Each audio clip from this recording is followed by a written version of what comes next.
हमारे channel RMS entertainment को subscribe करें और घंटी को दबाना ना भूलें।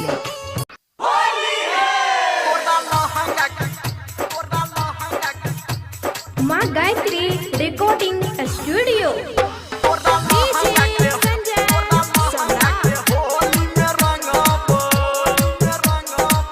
ये आई बालटिन में लाल पियर घोरबो सुनै छी। ये आई बालटिन में लाल पियर घोरबो तोरा लहंगा के होली में रंगबो।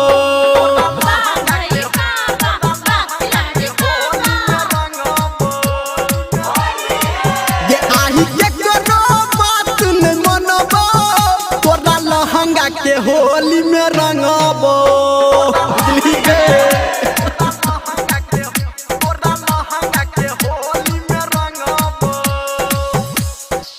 डीजे रामशंकर राज, डीजे रामशंकर राज, डीजे रामशंकर।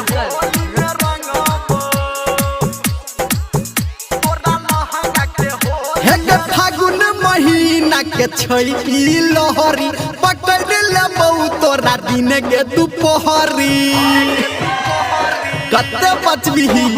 फागुन महीना के छैली लहरी पकड़ लेबौ तोरा दिन के दुपहरी।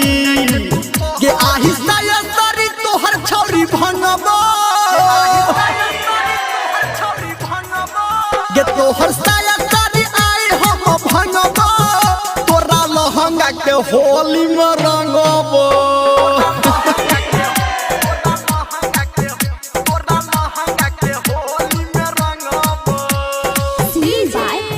डीजे रामशंकर राज, डीजे रामशंकर राज, डीजे रामशंकर।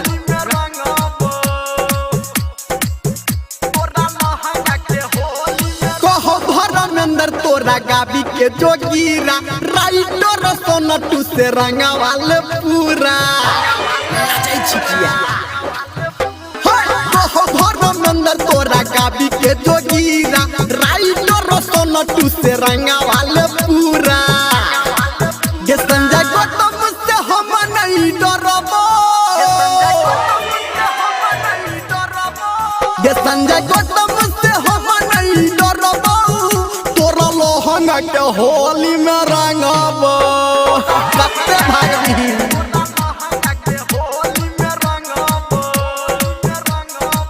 ये आई बालटिन में लाल पियर घोरबो तोरा लहंगा के होली में रंगबो।